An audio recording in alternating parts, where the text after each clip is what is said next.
I have the pleasure of introducing our speakers for the first half of our meeting, beginning with Swapna Kakani, professional speaker, healthcare advocate, sharing her story living with SBS into adulthood, my journey to respect health and life. Without further ado, we will turn the program over to Swapna Kakani. Well, thank you everyone for attending today's meeting, and thank you, Andrea, for the introduction, and thank you to the Oley team for inviting me. I'm excited to present at this enrichment program. I'm going to talk about living with short bowel syndrome into adulthood and what I've learned to value and respect in order to live this chronic disease for the long term. But first, I want to catch you up to who I am today and how I got to where I am. So first, I was born with multiple intestinal atresia in 1989, 31 years ago.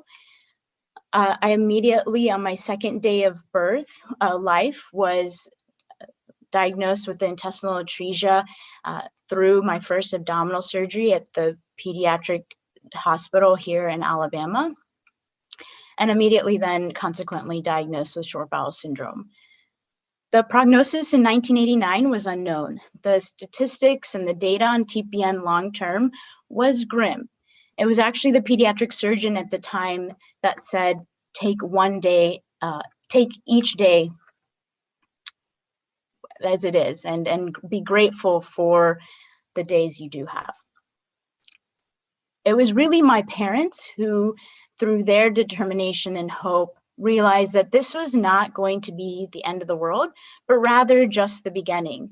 And we were going to appreciate each day alive and healthy and celebrate the small and big milestones that may or may not come, but really appreciate the effort that was going to be put in every single day to try to achieve those milestones. This was going to be our new normal. From day 2 of life, I have been dependent on TPN for 28 years and counting. I have only been off of it for 3 consecutive years as a child. However, I did not grow or gain weight, so my parents made the decision to put me back on it. I have received TPN anywhere from 3 nights a week to 7 nights a week, anywhere from 12 to 16 hours or as short as 8 hours.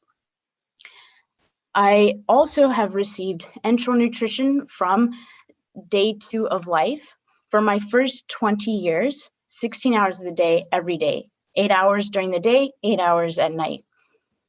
I received most, if not all, my calories from these 2 sources of nutrition because although I was allowed to eat, I had some of the anatomy to eat, I ate like a bird.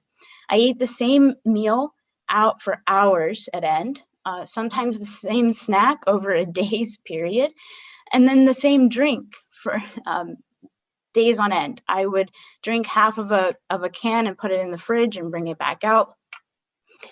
This picture is me at Grandparents' Day at school, where I was snacking on my favorite food, which is salty chips, because I would crave that saltiness that comes because I was losing so much output, while also getting fed by my tube feedings. My parents would pay me to eat. They paid me $5 to eat 3 meals.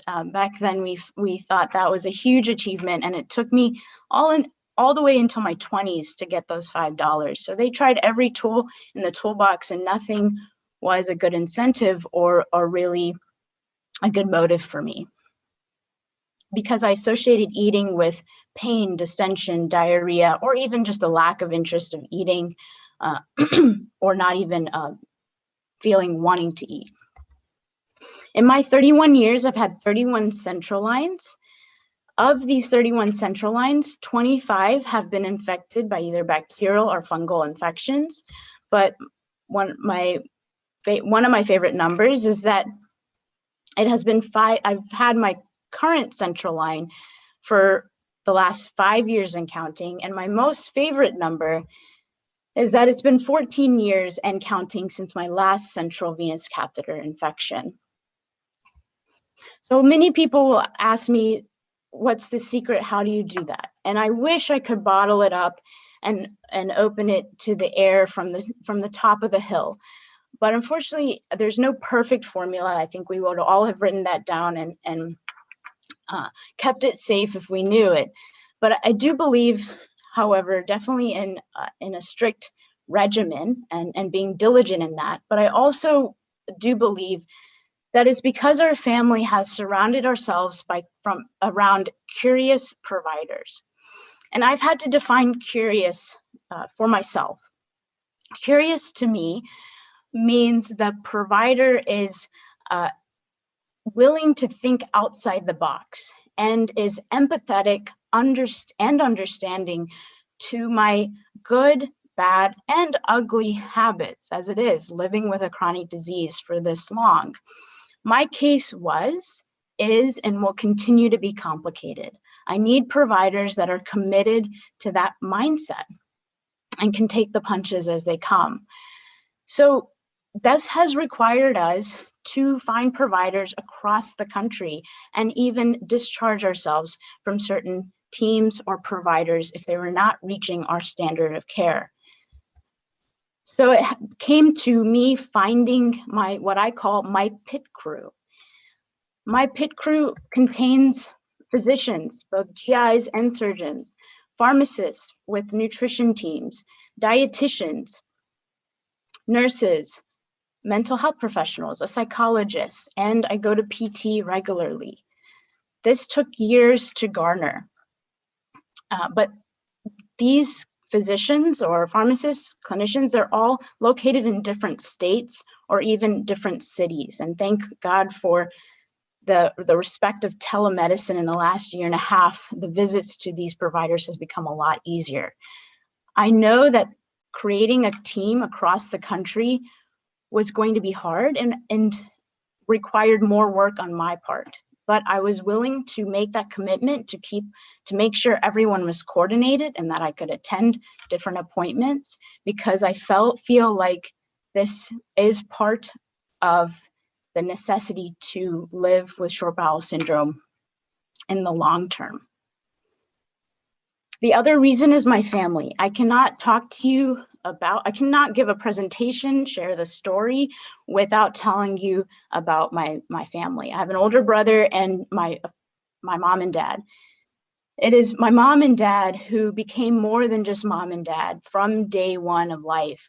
They became nurse, honorary physician, social worker, insurance navigator, chauffeur, and more. My dad is my main caregiver, and my mom works full time. My dad learned how to put long hair into ponytails and learned headbands very quickly in life after having a son. But it was them who had faith that their daughter would defy the odds, as well as exhausting every option, but then trying again.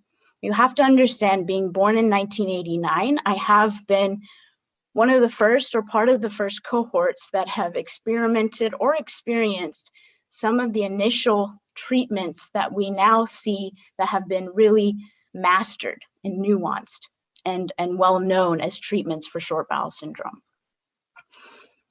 But it's them they are my main champion and the reason that I feel confident in living with short bowel syndrome long term. Growing up, we adapted to our new normal, but I wanted to redefine that. I went to school with two backpacks, one for my academics and the other for my tube feeds. The picture on the far left, if it looks outdated, it is because it is. It is what enteral nutrition backpacks looked like in the 90s. That's exactly what mine looked like internally, but mine was hot pink. I outfitted it hot pink with Mickey Mouse buttons. And then as I went to college and graduate school, I wore a backpack to carry my TPN and IV fluids, and you'll see that I cared more about comfort than style as you get older. But I didn't want anyone to know about my health, what was inside my backpack, the details of the disease. I wanted my health rather to be a driving force And I wanted to just be like my peers. I didn't want anyone to have an excuse to treat me any differently. It was even as late as 11th grade, after going to school, the same school for 12, 13 years, that a teacher said, you can take your backpack off, your purse off, and come and sit with the rest of the class. Why do you even have that on? And it was only then would I trace the tube from my stomach to the backpack, which I was I was hiding it as much as I could. Also, part of redefining normal is living life. I went to as many parties as you can as a little girl with a feeding tube, regardless if I could eat the food at the party, or even I would pretend to eat the food at the party.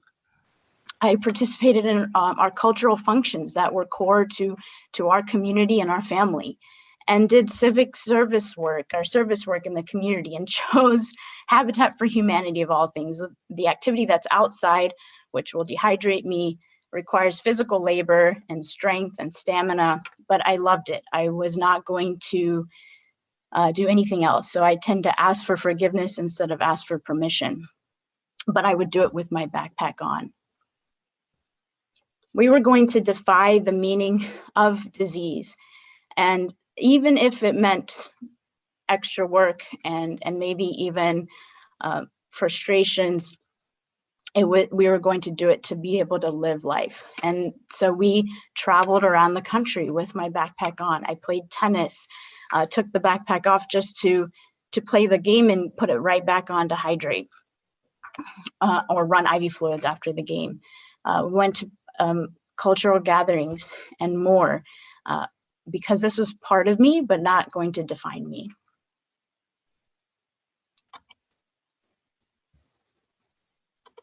Sorry, there we go. In the middle of college, I ended up going to college 2 hours away from home and lived in the dorm where I lived, worked, and played with my peers. I actually learned how to eat better by being around my peers that could eat regularly. I increased the volume of intake and the diversity of foods that I took in. We quickly learned that the gut struggled to handle that increase in volume. And at the same time, we were trying to increase the enteral nutrition with the hopes of maybe getting off the TPN. I ended up having surgery for the first time at an adult center. I was referred to an adult center. We were going to taper dilated segments if possible and get rid of some strictures.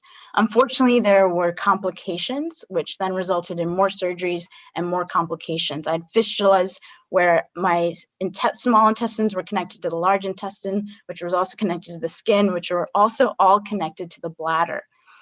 I was urinating food and bile. So we learned the hard way the value of right care at the right place at the right time. My family and I put my health in our own hands, and we traveled around the country seeking subspecialty care for these fistulas and the next steps. After 2 years of constant surgeries, I made the really difficult decision of removing the small intestine to be relieved of fistulas. I then was dependent on TPN and IV fluids 24/7 and did not eat any food by mouth. All GI contents drained into a drainage bag that I held on my leg. I still went back to college to finish my degree, but then I made the difficult decision to have a small intestine transplant, which was constantly on the back burner my entire life, and quickly came on the front burner after the fistulas and the enterectomy. 7 years ago, I cannot believe it. It will be 7 years, it'll be 7 years this June. I had a small intestine transplant. Since the transplant, I have had highs I have only dreamed of since I was a kid. I no longer have a feeding tube. I can eat to my heart's desire without pain before, during, or after the meal. Growing up, though, I vented the G tube maybe 5 times a day. And so to not have that, at least that one symptom and feeding tube, has been life-changing. The increase in amount of food as well as the diversity of food has changed, and However, there's also complications. A transplant is not a cure. It can be an exchange of hardships. I've had bacterial and fungal infections that have required more surgery. I've had bilateral hip replacements at the age of 26, 5 months apart from one another, due to a disease that is common after transplant. I had a type of cancer that is also common after transplant that required chemotherapy, and I'm expected to possibly have shoulder replacements due to the same disease. And after the transplant, we tried to get off the TPN, and unfortunately, I did lose 30 pounds as well as get severely dehydrated. I had to get back on the TPN to, at minimum, gain my weight and have stability and hydration. I continue to be on TPN now to maintain stability of nutrition as well as hydration as I learn how to eat and intake more calories as well as more fluids on my own and manage life with an ileostomy. 65 surgeries and multiple procedures and unique experiences for a young adult and now a 31-year-old has taught me simple truths. One is, and the most important, is health and life. It's not health versus life. So what do I mean by that? One, these are not exclusive of each other, and you do not have to have perfect health to have a fulfilling life. I had to learn that through the years. But I also know that it is a unique unicorn to have both. And we can lose either one in an instant. And so I'm grateful to have both each and every day. But to be able to articulate this value is really important. Before the transplant, I knew what having life is, but not, having health, but not really life. Whereas connected to TPN and IV fluids 24/7, living with a drainage bag, and just really digging deep to try to get through school and live life like a 20-something-year-old. But we also know what it's like to have life but no health, and that's the feeling when you're in the hospital, just trying to make it to the next day. It is one thing to empathize and understand this for yourself, but it's another thing to articulate it to your clinical team. Once I started articulating this to my clinical team, it has been transformational. 2 is keeping pace. Unfortunately, crisis in chronic disease is not exclusive to just one day. And sometimes it feels like when it rains, it pours.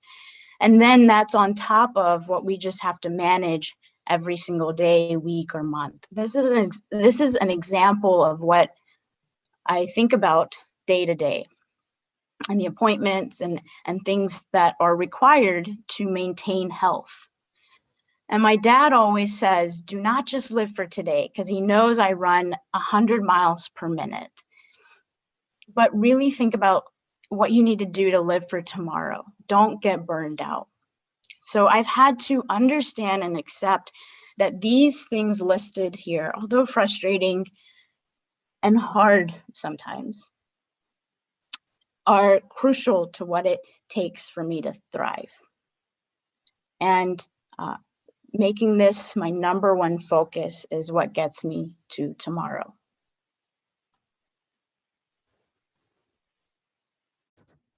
Three is having the courage to share your story. My entire life, I did not want anyone to know my disease, my story, anything about the details. It was the night before the surgery that they were going to take out the small intestine. I had this immense fear come over me because they're going to take an organ out. There's no going back. I messaged all my high school classmates. I went to a small school, but I didn't talk to everybody. But those were my friends up until that point, and I got scared that what happens next? Will I live? And that vulnerability for the first time in my life started connections that I will have for the rest of my life. And then sharing the story in Facebook, but with peers like myself. And this means messaging people, texting people, has changed my life. Now I get to do it on stage and get to inform as well as teach others by having the vulnerability to because I had the vulnerability to share the story. But what means more to me is that because I had the courage to share a little bit about myself, Jana, who on the far right, who is also someone with living long-term on TPN, messaged me and said, hey, we have things to relate to. You want to talk? And now we've become best buds, and I'm part of what we call Girls with Good for Nothing Guts. There's more of us, but this is the only good picture that I have. But these girls are the ones who get it more than anyone else really in the world. This group are just really connecting with others on all across, has been really transformational. And then lastly is really valuing the big picture.